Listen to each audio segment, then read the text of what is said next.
Welcome to Blue Talks.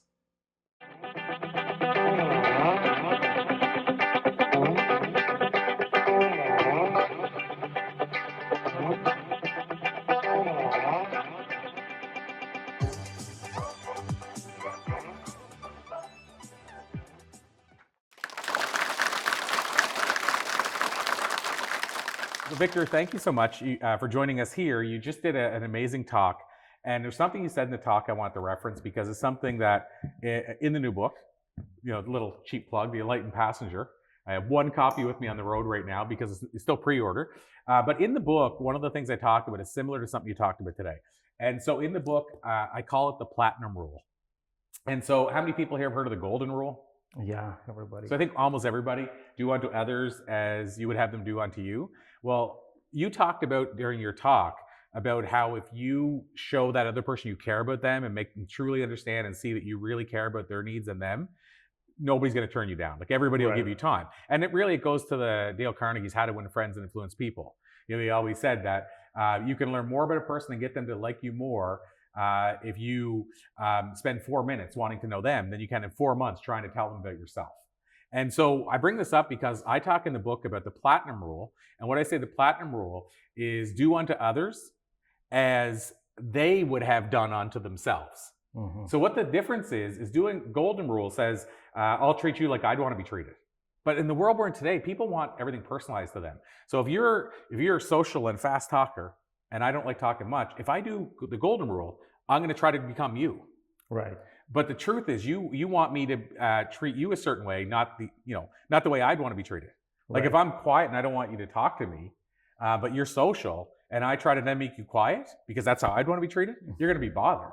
So to me, the platinum rule is thinking about how that person would want to be treated and then adjusting to them. Right. So my question to that, because that's kind of what you talked about if you can show them and learn about them and care about them, most people, you're going to build a better relationship with them. So what are your thoughts about this idea that we should maybe look at how they want to be treated and adjust to them? No, I think that's, if I want to summarize, like if you're a smart person and you thought of everything and you want to emphasize something, it's about emphasize because we're already doing it. You just, you want to emphasize what is the key points and what is the meaning behind this. And I think that's, you said it right, because it's true. Even like today, driving in an Uber, I don't like when there is a loud music. And I'm going to this event, and I prefer to be when it's always quiet, most of the time. Even though, like you said, I am a socialist. I like to talk, but in a car, I like to be quiet. So, for example, using your this idea of the how do you call it? The platinum. Platinum. At first, I thought because everything platinum, gold, watches, platinum, gold, and I'm actually in the watch business, so I'm thinking, did I get it right? Platinum. So going for this platinum is like if the driver truly thought of me. He actually serving me. He is not serving himself. He's serving me. He would think what is best for me, mm-hmm. and he would not put that loud music. Yeah, so it makes sense.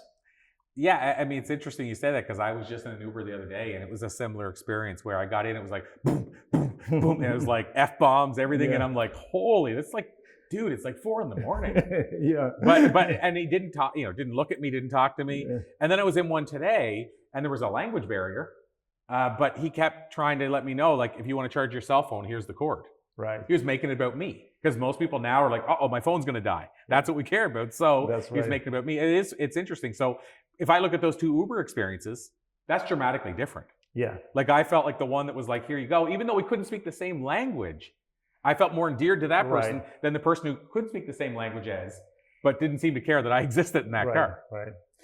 Which is the change, I guess, too, when you have something like Uber, because it's like, I'm going to go out and this is my own business and I'm going to make money and it doesn't matter, how I treat somebody else. I'm not saying that's always the case, but I'm just saying, you can have that perspective, and as long as you don't get lower than a 5 rating, right, you're still okay.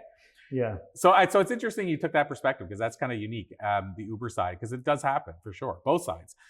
So I guess what I wanted to dive into really as well is you getting into business for yourself.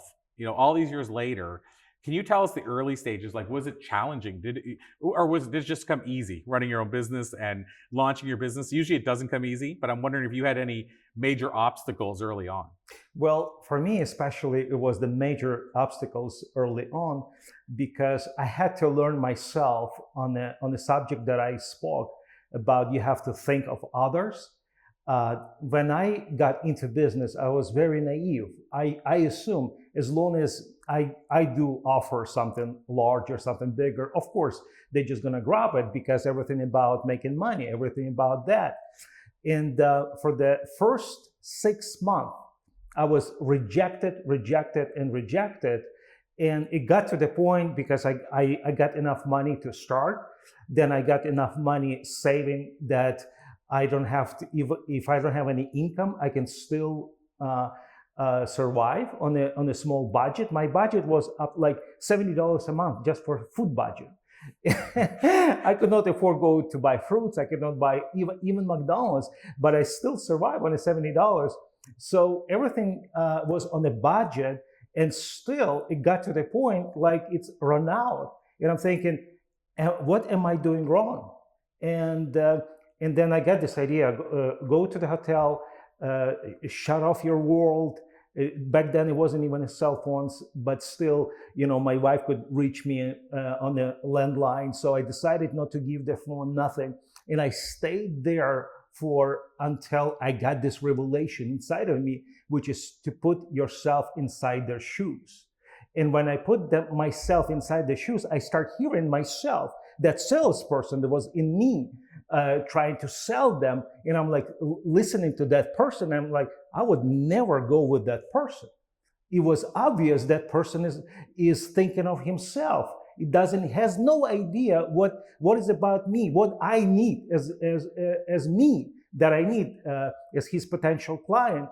And it's literally changed me because, first of all, you were lacking the confidence. When you're selling, when you have to sell, when you're promoting your stuff, you are acting, but you're not yourself. You're still faking it.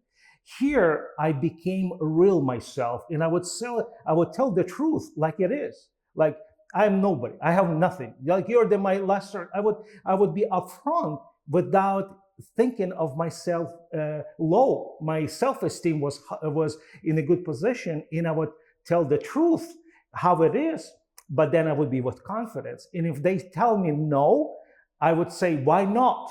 And then we would get to the real discussion. Especially, I really liked the discussion when they told me no. As soon as they said no, I'm like, why not? And they were not expecting that. And then I remember, so like I said, 6 months later, then another 2 months, and I get a phone call. Lady said, we decided to go with you. That was the very, very first time. And she said, I want you to know why. And I was like, very curious why. And she said, because you were very persistent. My English was so poor at that time, I didn't know what the meaning of the word persistent. So I assumed that means smart. So I run to the dictionary. After we hang up, I get to the dictionary and I get this meaning. What does it mean? Persistent, just keep calling, keep asking. And I'm thinking, oh, well, if that is what you need from me, then I can do that a lot. That was the startup. Right now is like, this is 30 years business, is we're going to celebrate 30 years. That was 30 years ago. Today, where my son is going through the same startup process, but of course he has me who's supporting financially. He has this comfort. He doesn't worry about the budget. He doesn't have to live on the $70. But still, he has his own struggles. And especially when you go through this period of like uncertainty, and when there is days and you have no customers, no clients, and it's like you worry, am I doing something wrong? What can I do marketing? What can I do this? It never comes easy. It never comes. I could feel his expression. It's like I could feel like he's dealing with himself. It's kind of like that uncertainty is your self-esteem is struggling as well. And I'm thinking if that would stay for another month, who knows how he's going to feel? Even though I would tell him, son, don't worry about tomorrow. Don't worry, I will finance. You don't have to worry about it. It still affects how he walks, how he thinks, and everything. So at that time, I think it's good to have a coach. So I became like a coach that I would tell about the things that will help him to go back.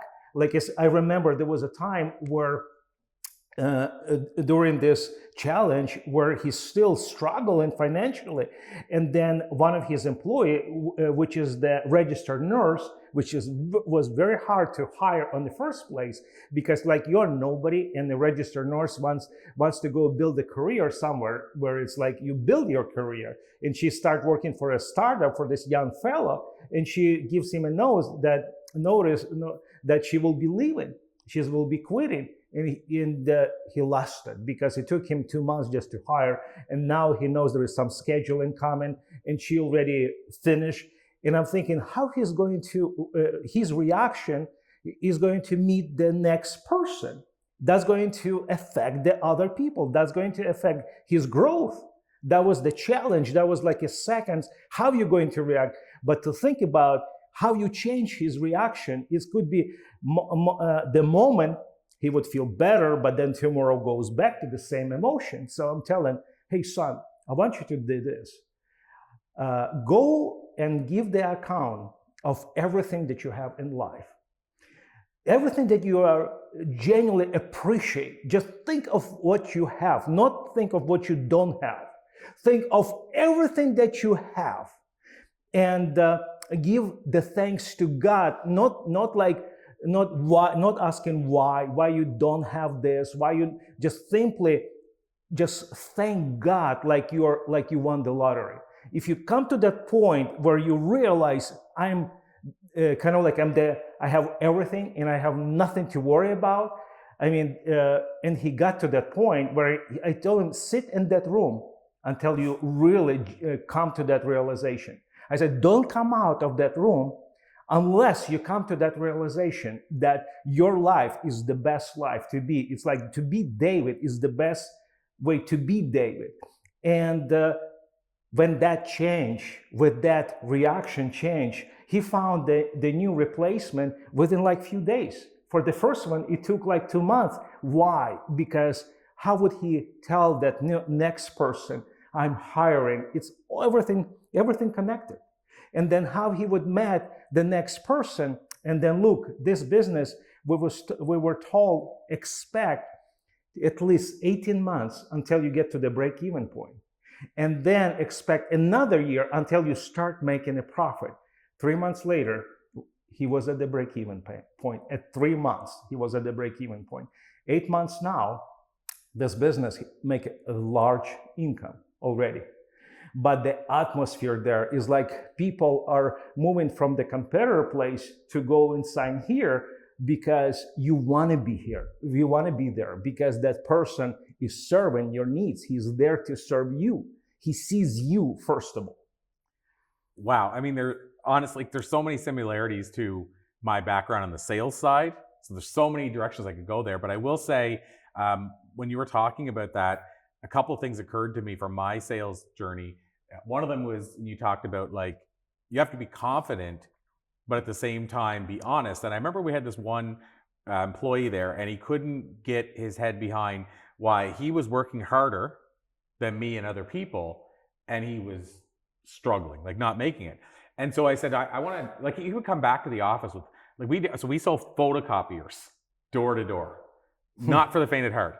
And he would come back with 55 cards from one day. That meant he walked through the doors of 55 people in a day and talked to them. I remember, and it's such a tough industry. I remember this other guy we had named Toby, and he came back to the office one day, and I just become the manager. And he came back and he goes, that cold calling stuff is for the birds. He said, it's almost like people don't want you to walk through the door and ask them if they want to buy something. I said, that's exactly, and he was serious. Right? He thought, that's strange.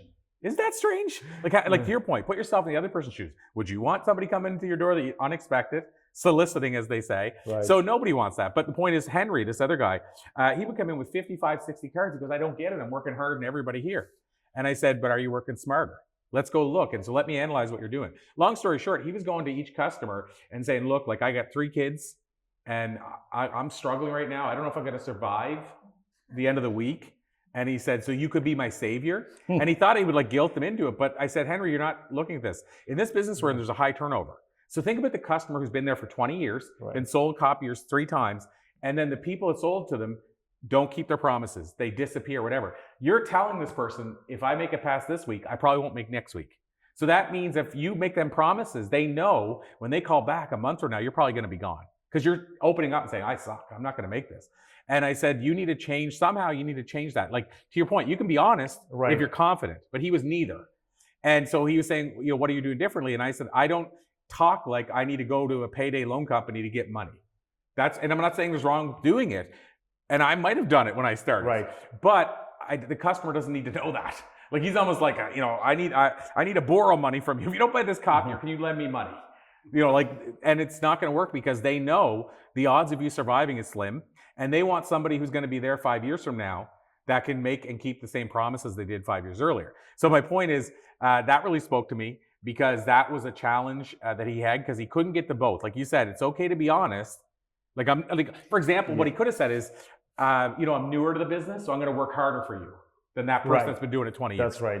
And so it just his perspective. The other thing that you said, though, I really want to share is the perspective of the other person. So when I first started selling, I had moved to a new in Canada. I moved to across the country, and I was a really fast talking person. Like I came from we all just talked fast. You know, we were like, if you finish listening before I'm done talking, you let me know. We were just like, and so I went into all these offices in Western Canada and Alberta, and the money was flowing. So people were chill.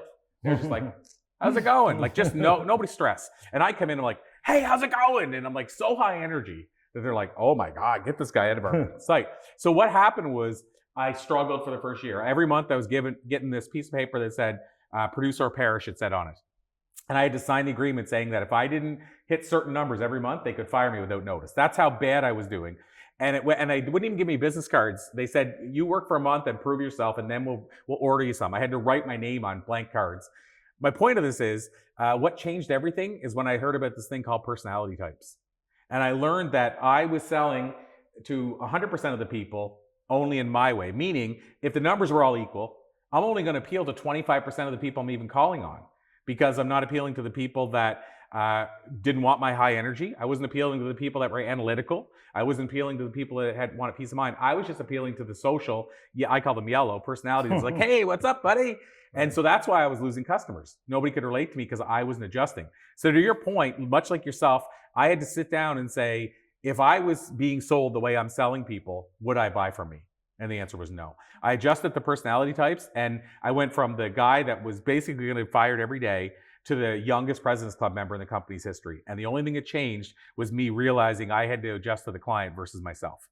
Platinum rule. But anyway, Right. The point is, that's a full circle way to say, I just want to unpack a couple of those things that I can totally relate to. And so for you, when you came out of that room that you mentioned earlier, where you said, I put myself in there until I could see that, was it like literally like that epiphany was the change of everything? So like you saw everything change once you came out of that room? That's right. I like to go back to that point because literally it was change. It started with one event per weekend. Today, our company does about 100 to 150 events per weekend all over the United States, Europe, New Zealand, Australia, and Canada. So that's how it grew. And then about 15 years ago, I basically delegate all of the authority to change the company strategy to like a franchise. It was licensing, and but it's important that the culture is the key. Because of that, I believe we grew to the biggest company in this industry because of that fact. So down to the last couple, just two questions. What's your biggest challenge now as a business owner versus like those early days, living off $70 a month? Which, by the way, with my first business, that's how I quit smoking. So I'm grateful for it because I couldn't afford to smoke anymore. That's how low the budget was. I couldn't afford to keep smoking. It was either food or smoking. That's how I literally quit smoking and never started again. So $70 is like ramen noodles. Like Right. that's those days. What's the biggest challenge now on the opposite side of scenario? I think like I like one of the George I believe Morris said that I don't like to take one event out of my life to say that I regret that I wish I changed to this, because everything that we experience, it leads to why we're here and why we are who we are today. So I would say it's like passing your experience, and I think the generation obviously change, and with the generation change, they always somebody's assuming, when people are assuming I know everything and I don't need to learn. I think that's probably, it was back then, it was the big challenge, and it's still now. Is like I like to work with people who has the capacity to learn, people who are hungry to learn, people who still has the value system that we all can share, which is the respect, which is the understanding that you have the potential and you need to release that potential, and then experience, the value for the experience, the value for the quality, because it's like, yeah, we can see the difference. It's like sometimes you tell person that, hey, you need to correct this, you could do much better in here, and especially if he's like been sweating, if he's like been working extra hours, and he's like want you to see that, but the results is not because he's not smart by investing his time and using his ability. You're trying to get his attention, but he's, instead of learning, he gets offended. So it is a challenge back then and it is a challenge now. So it's basically, you just have to learn, and you have to teach your leadership. How do we deal with that? Do we just simply fire people, and then, or we create the culture where everybody wants to change, everybody wants to learn, and then we sharpen our skills to get to that point, to be delivering excellency, not just good results, but excellent. Because in this world of competition, the people who's going to win, that is the people who always fight for quality, which is to deliver excellent result. Good is never going to work in the environment of competition, which is good because it promotes us and motivates us to wake up each morning and work hard. Hard, smart hard, not hard just to work hard. So I love that, and you know, there's a concept that I put it in this new book called Shoshin or Shoshin. I don't know if you guys have ever heard of that, but basically it translates to the beginner's mindset. And in the book, I say some people wear the "I already knew this" hat too often, and I think we got to remove that more often and really come at things from a beginner's mindset. So, you know, that concept, once I heard it, I want to share this with everybody, because I think that if somebody says, what's your superpower? I think a lot of the thought leaders that I looked up to back in the day, like the Jack Canfields, the Zig Ziglars, what have you, I mean, there's a story of Jack sitting at the back of the room taking notes when he was 69 at an event, Tony Robbins event, and he's taking notes and burning up the pages. And then somebody told me they watched this happen. There was a 19-year-old on the table next to him, and he's yawning.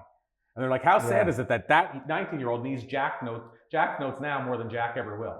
But Jack is still using a beginner's mindset. Yeah. And so I just think it's so powerful to come at things as a beginner and just say, you know what, I can learn something from this. So I love what you said there. And so my final official question is, the unofficial ones, by the way, just how can we learn more? But the final official question is, what would you like your legacy to be? I like the word legacy a lot. And that is my goal. I want to live my life so there is no regrets, and I want to pass something to my kids that when they come to my funeral, they're going to say, "This is the guy who helped me to become who I am today. This is the guy who had coached me, who had stood next to me. And because of him, I had opened this business. That would be something that I would feel great about my legacy. Amazing. So you mentioned open the business. So if people want to learn more about the work you do, whether it's a coach, a speaker, also within the business itself that you guys are running, is there a hub or a directory or a place you would send people? I would say just social media in general, and then we are now there is a new company that's selling franchise. I would send them their Arctic Elevation and social media. Yeah. Is that a .com, by the way? Arcticelevation.com, right? Okay, amazing, awesome. Thank you so much, Victor. Thank you. A pleasure. So appreciate it, and thank you guys so much. Thank you.